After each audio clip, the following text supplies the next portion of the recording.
Who is Hungrybox? Man, wow, that's a good question. Hungrybox is a legendary Melee player.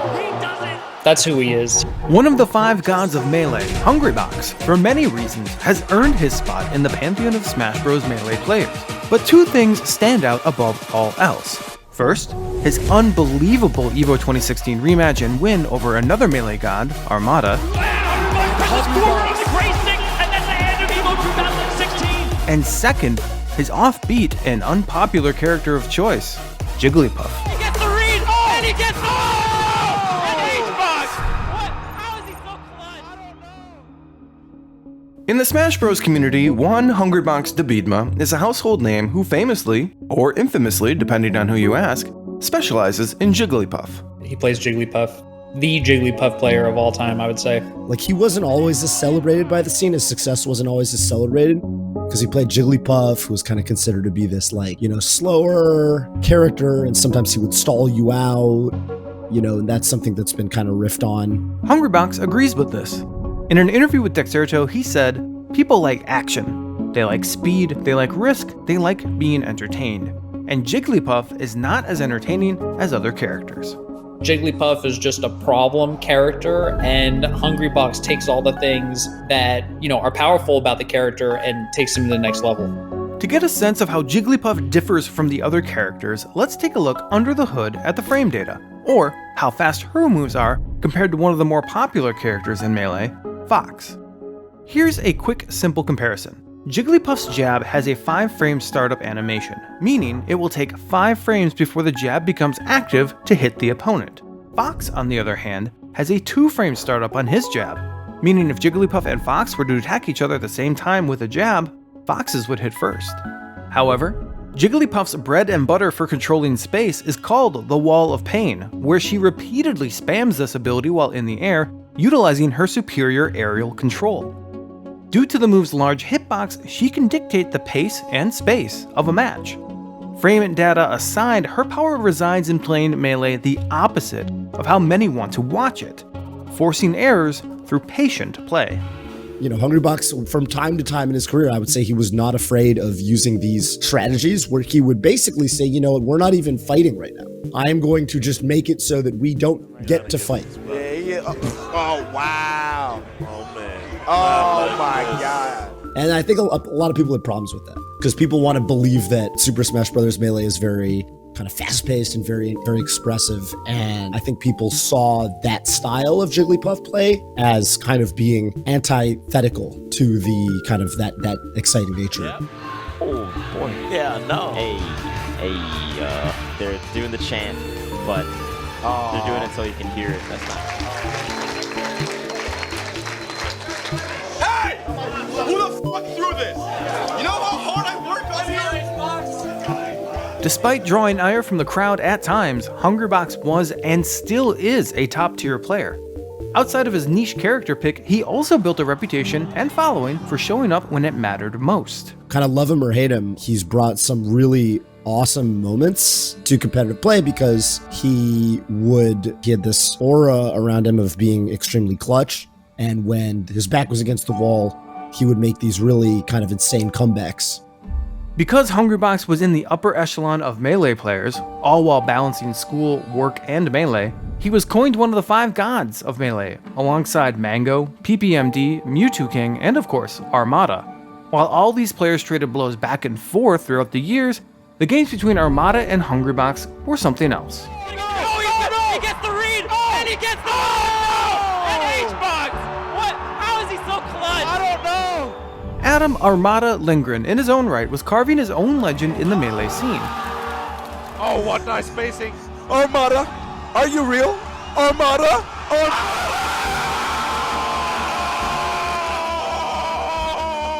He often played with his signature leather jacket on, and combined with a calm and stoic demeanor while he played, he crafted a playstyle all his own. Armada was just meticulous and clean and pristine. He kind of pushed everything in the direction of ensuring his own win. You know, he wanted to be prepared for everything, he wanted counterplay for everything, and he was an incredibly hard worker. Yeah. Armada is a pure competitor. He brought a level of like professionalism to the game that I just don't think we had before him.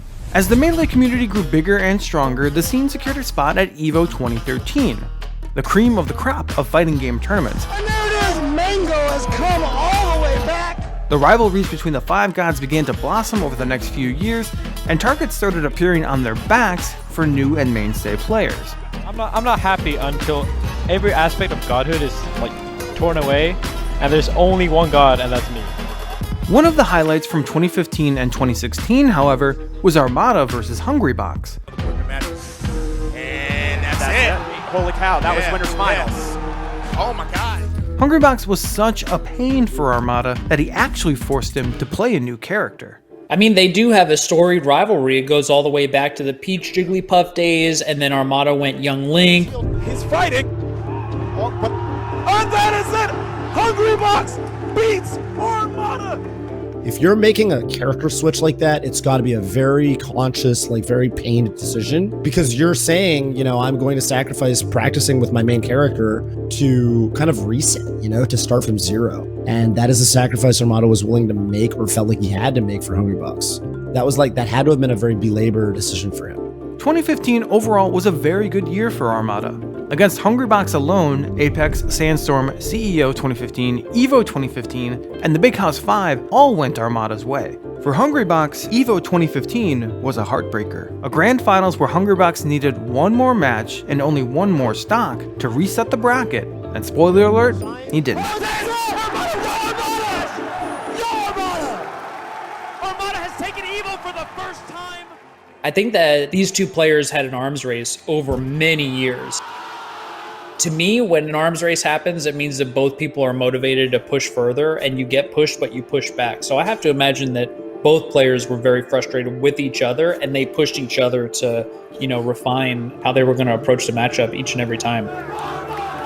I felt like there was preparation going into each set when those two players met, and I don't think that's super common to really see it and feel it. Oh my God, and Armada with the pop-up. Armada. Oh my God, the pop-up.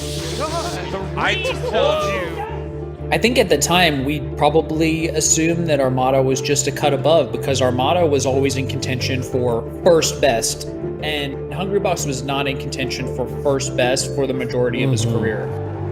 Hungrybox ended 2015 on a high note and went toe-to-toe with Armada in the first half of 2016 to get a Grand Finals rematch at that year's EVO. EVO 2016 was the first time the finals on Sunday were held in the 12,000-seat Mandalay Bay.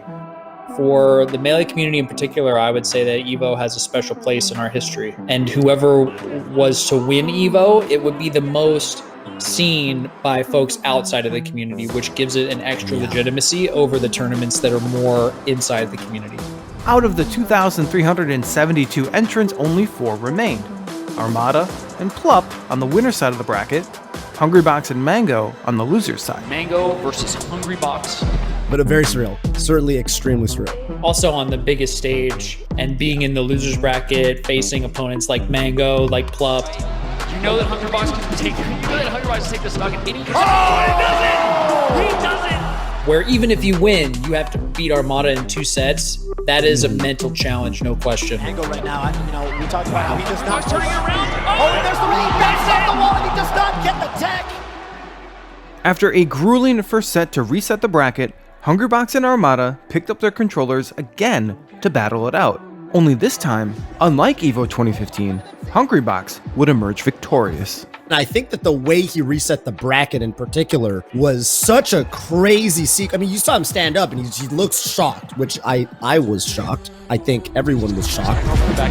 Yup, wants to keep this percent low. Oh, what's Hungrybox gonna do? Rest. Yes, he gets the very last item. But he gets hit. He gets That could be it. to reset the bracket. The reset. The vertical game. Crouch cancels into a shine. Not a KO. Oh, what's he gonna get? And the rest. Game 5. He recovers. Oh, the tournament Tournament winner. Presses forward on the gray stick, and that's the end of EVO 2016. It was definitely a day where if anybody had ever shortchanged Hungrybox for the Melee community to do what Hungrybox had just done to Armada on that stage, we know that that's an unquestionable accomplishment. So it's a critical building block in our history and of the legacy of Armada and Hungrybox, definitely. For the Melee community, it showed the world that we're still out here and that the game's still evolving. I'm really grateful to the top players for each of these huge tournaments where, the meta has slowly but surely been progressing because of all these players pushing themselves in the game to the limit. So thanks, Armada and Hungrybox. Yeah, definitely. Thanks, Armada and Hungrybox.